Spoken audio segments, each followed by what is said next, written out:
Hey everybody, wanted to say welcome, thanks for stopping by. This is going to be the first video, hopefully a fair amount of videos that go onto this channel. I am far from a professional videographer, so I'm going to apologize now for the shaky camera angles and everything that way. Maybe one day we'll upgrade some equipment, but as of right now, we're stuck with what I got. So, this channel basically is going to be just an odd mixture of things until we can kind of get a direction and we can take some feedback from you guys, see what stuff you like, what works, what doesn't work, and then we'll make our changes and amend things as need be. Quick little backstory on me. I am located here in New Jersey, beautiful tropical New Jersey. Got the peach orchard across the street. Pretty main road, so I'm going to apologize for the background noise that will likely show up in this video. Hopefully it's not too bad, but we'll find out when we edit this. Take a fair amount of hiking trips, things like that, so we'll definitely bring you along on some of them. Go out in the kayak, get out on some water. We try and do a little family vacation pretty much every year, whether we go camping or we go up to New Hampshire a fair amount. One day we'll be relocating up there, and then these videos will change completely. But that's not for a little bit of time, so for now, stuck with lovely New Jersey. Now, we got a little lucky here. We're out in more or less the farm country of New Jersey, so at least it's not super built up, populated. I'm not much of a city guy.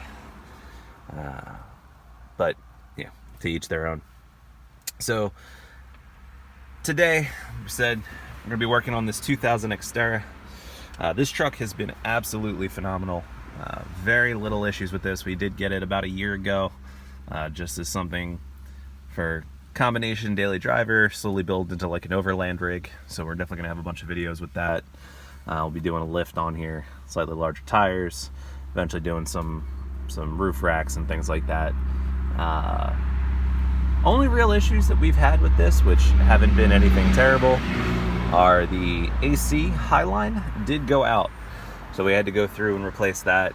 Fairly straightforward repair. Unfortunately, I was not able to get videos on that, but if that's something that people are looking to do, then we get enough of feedback on here, I will see if we can't make another video on that, just showing the process and detailing overall steps, everything. Today, the vent registers are the largest problem. So this guy right here, it's going to be a little hard to see in here, I'm sure, but the side vents that run down popped out of the register. It's a very common repair. It just doesn't allow you to change the direction. So now we have this great functional AC that you can't blow in any direction other than where it wants to go. So that kind of defeats the purpose. Main things we're going to need for this, pretty simple. Screwdrivers. So you have a couple options. You have your short little stubby guys for up in the dash cluster area. My preferred method, just because I found that it is a fair amount easier over the years, small ratchet and a bit. So the nice thing about this is obviously you don't have to sit there trying to cram your hands up into one spot. You can really go through, get some leverage in there, hold it, and it does help to speed up the process. The other thing we're going to need for some of these bolts are, this one's going to be kind of an oddball item, I know, because they're almost impossible to keep. We have our 10 mil socket. Now I do have this on an extension, and the whole purpose for that are for the bolts down by the emergency brake. So what we're going to do here, I'm going to get you set up in the tripod, and we will go through, so I will be right back. Alright guys, so hopefully you can see this. No, again, camera angles, not my strong suit, but hey, we're going to work through it. So first real steps, there's going to be some bolts and screws that we do have to get off. Now, you can probably sneak a lot of these components out without doing a full disassembly, but we're going to take this apart, make this a little bit easier on ourselves. So the main thing that we want to get out, obviously, is your main panel here. Now to get this main panel out, you do have to remove some screws, pull out the cluster trim here so that everything can pop forward. Now the cluster trim pops under the knee bolster here. So we are going to have to loosen this up too. And that is where our extension with our 10 mil comes into play. So what we're going to do, and I do apologize here for my big head being in the way, but like I said, we're going to work through it. So we are going to disconnect this 10 millimeter trim right here, or 10 millimeter bolt rather, sorry. Okay, cup holders work great for keeping these items in here. We have another one down in this corner with this one here. Same thing, use the extension. And this is why I love to use the ratchet with the extension. Yes, you can use a drill, you can use things that way. As I mentioned, this is a 2000 X-terra, so you don't really have to worry about things getting too chewed up.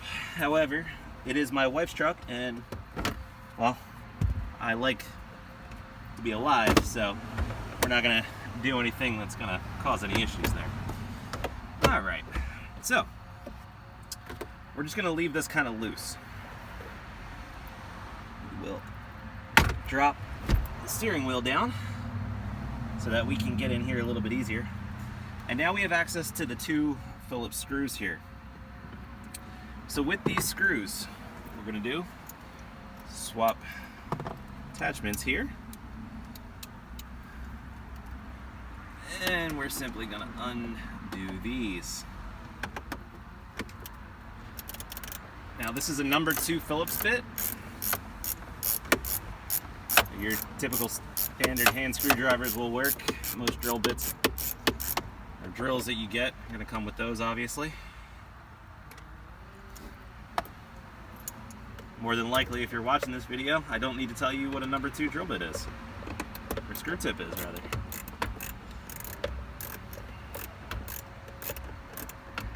Now, I don't know how much editing we're gonna really throw into these videos, so you're gonna see things pretty much in real time. They're longer repair videos, then we'll probably cut and chew things apart, but I know personally, if I'm getting into a project, I prefer to know what I'm getting into. Okay. You have 1 Phillips screw up here, and typically you would have 1 over here as well.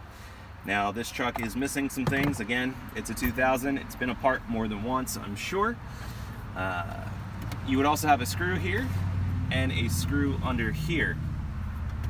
So next steps, we are going to pull out our bezel here to give us some access. And now you can see where this lip is.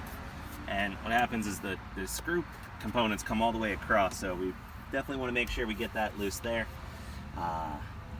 Now, and I apologize, panel tool. These things, I did car electronic and accessory install for a lot of years. This was one of the best things that you can get for doing any kind of work like this. It really does make a difference.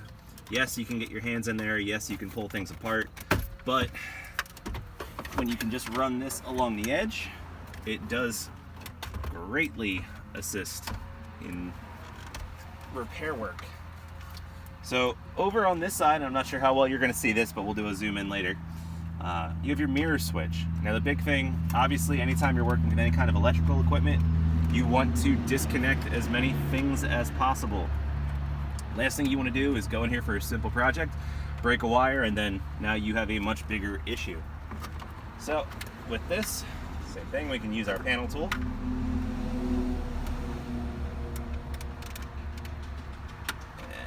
Just depress the connector so that that can pop out. You have your hazard and your defroster switch here. So with these, same idea. We're gonna just get our hand in here.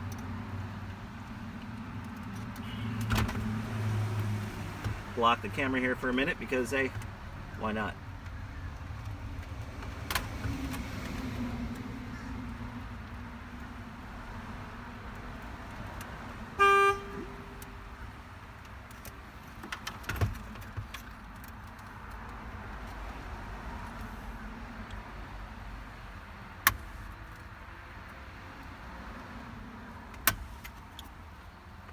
course, this one won't fight us. Now, part of the issue that I'm gonna have, that some of you may also run into, I am not a little person. I am 6'6", so me and tight spots don't always mix, but hey, it is what it is. So if we flip this panel over, what you're gonna see are a couple things. One, you have that mirror switch that we were talking about. It's a nice gray plug, so you can know which one is which. When you're putting things back together, everything seems to be color-coded, which is great. The defroster switch at the bottom, you'll notice there's much heavier contacts there. It's because the defroster typically is going to require physically more power. So they want a more solid, stable connection. The circuit tends to be a little bit higher. Wiring tends to be a little bit thicker, but that is what it is. Up top here, again, this is your hazard switch. Different wires for different lights, different pins for different wires. Again, color-coded so that you can't screw up putting them back. They only will go in one way, which, same thing when you're in a project taking things apart, that does work out well. Now, for the problem child, that is this set of vents right here. So what we're gonna have to do is we are going to have to disconnect this vent panel. Basically, you have your 2 screws on either side, which we will go ahead and we will get out of here. So we'll use our screwdriver here. Now remember to be careful, extremely, extremely careful. I cannot stress that enough. This again is a 2000. Depending on what car you're working on, likely it will not be brand new. Even if it is brand new, they are plastic parts. Plastic does not agree with stress in most situations. So we want to be extremely careful when we're disassembling any of these components, just so that we don't run into issues. Now that we have that off, we can kind of get a better look at everything. So in here, we have the vents themselves. Again, you have the register, which is basically it just pops out. So if we look at the functional side here, when you turn your adjuster on the front, you can see everything is nice and in place and does what it's supposed to do. If we try and turn this one, only this middle guy wants to work. And the reason why is because, let's see if we can't zoom in here, come back around for you.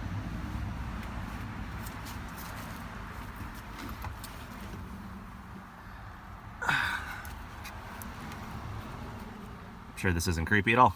So, in here, this center vent rides on a little register. It's a little U-shape component, which is going to be nearly impossible to show, I'm sure. But basically, this is your connecting rod. So you have this bar that runs across right here. Let's see if we can't get that to focus any better. There we go.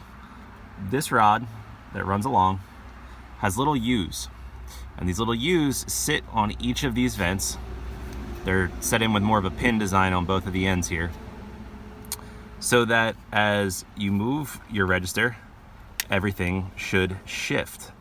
Now, they are keyed so that everything sits in an alignment, and that alignment allows the components to function. What happens, I'll actually pull this out for you here, here you go. What happens is, as this shifts back and forth, your vents and everything move. These fins open, close, go in which direction you want them to go in. There's little keyways that they pop off of, and that's where your main problems come in. So what we are going to do is we are going to attempt to reseat this. Essentially, and this is far from rocket scientist here, guys. Most car projects that you're going to have are extremely straightforward. I know people can get intimidated. You know, they look at something and go, well, I'm no mechanic. Well, truthfully, you don't have to be a mechanic to understand basic function. You know, a car goes together pretty straightforward. I'm not talking about valve timing. I'm not talking about, you know, setting up cylinder heads and everything that way, but your everyday little minor repair work, things of that nature, are not going to be an issue for your everyday DIY mechanic or DIY person. So that's probably what a lot of these videos are going to be on here, are your just everyday repair work. You know, try and save you some money. I mean, let's face it, not all of us are rich. I know I'm not, that's for sure. And any bit of extra side cash and funds that we can save, well, I'm definitely going to try and do what I can. So we're going to test the functionality here. We got the bottom 4 working. As you can see, this top one did pop off. So we're just going to adjust this back down again.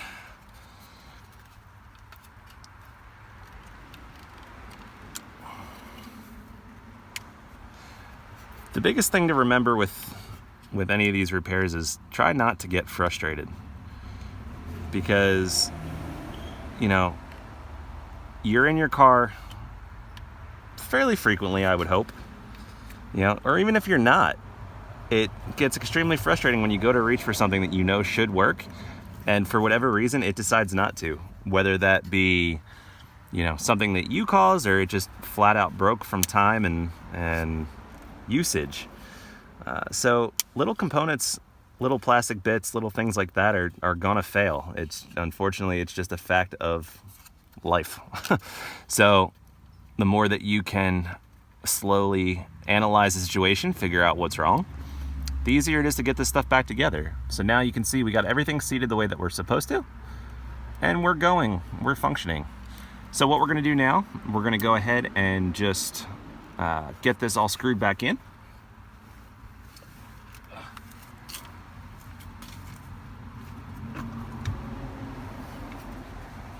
And with this, the big thing, obviously, you want to make sure that it is centered properly in the direction that it's supposed to go. So there's this centering tab that sits up here that will allow you to know how these vents will sit.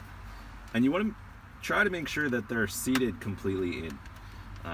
If not, you can run into some issues where it starts to rattle around, starts to make noises, and, you know, yes, it's a 19-year-old truck, but we want to try to minimize as much of the annoyances as possible, you know, added noises and things like that. We're going to take our screwdriver here, screw these screws back in, and again, you're working with plastic, so please be careful. But you're going to get this, and you don't need to go crazy tight, you just want them snug. So you're going to cinch them up, go back and forth a couple times, because what happens is, you know, as the plastic sits or the screw goes in, it may try to go in crooked off center, and now you're fighting a losing battle. And then the component cracks, and next thing you know, you're buying a whole gauge cluster, which nobody wants to do. So just take your time,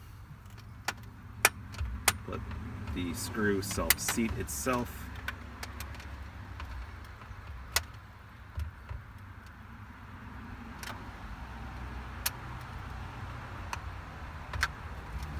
Okay, so we're going to check functionality one more time.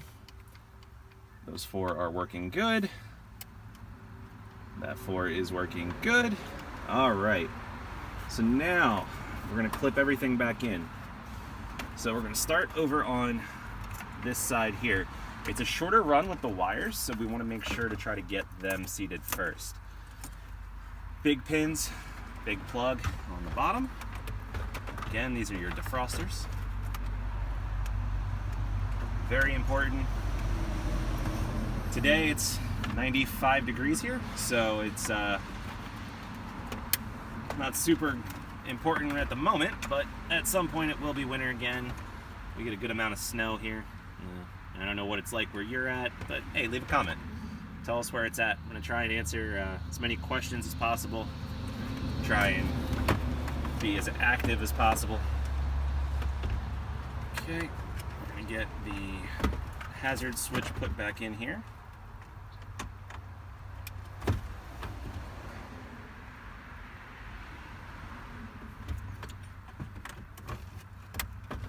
Okay. You always have to be careful when you're doing any of these projects too, that you don't pull too hard. Again, you don't want to break a wire and have your nice free repair turn into something that costs a bunch of money. Point is to save money. All right, so we got that, we've got that.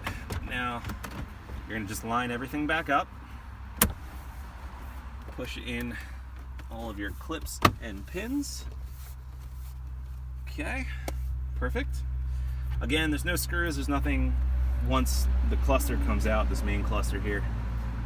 Now comes the fun part of trying to squeeze this guy back in here. It's typically out can be easier than in. And any kind of dash trim and things of that nature. The biggest problem with this is how it physically tucks in. So once you get it past that little lip, it's not so bad. Okay. Good. Good. All right. So we want to go ahead, get this clipped in how it should. Okay. Perfect. Now we are going to go ahead with our extension again. Screw these screws back in.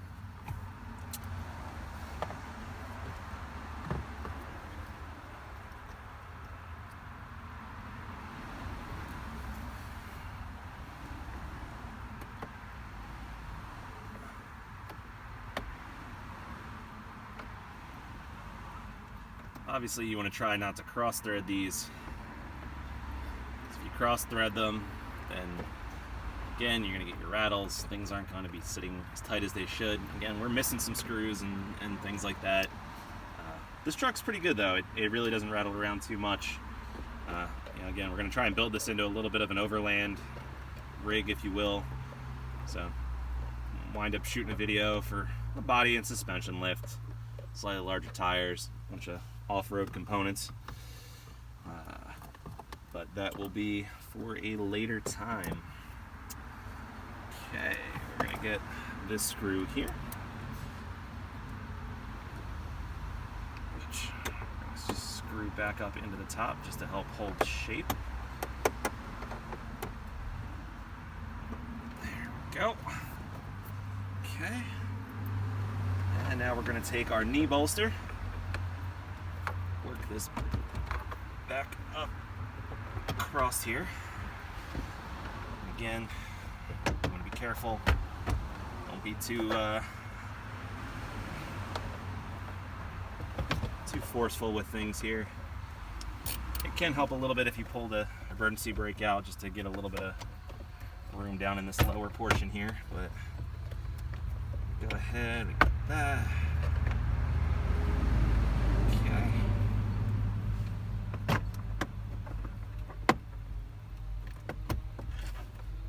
Alright,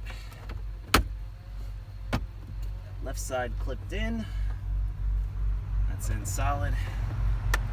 Get the right side here, which we're going to make sure clips in.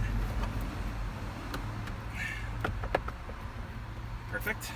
Okay, and then we're going to switch back our tips to our 10 mil. Throw the 10 mil in here.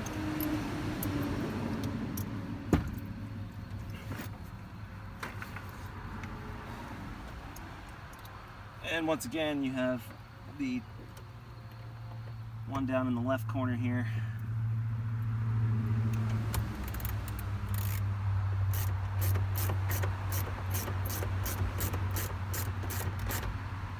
And just snug. Not looking for anything crazy. We have this guy down here. There is sometimes a trim cover here. We did not have that on ours. So one is not going to go back on. You may have one, it just unclips.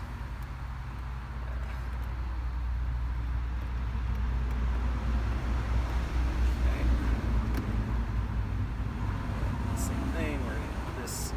pin down here.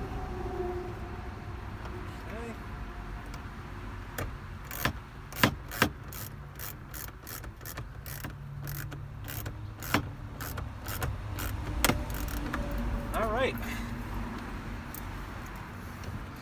And then last but not least, our fuse door cover,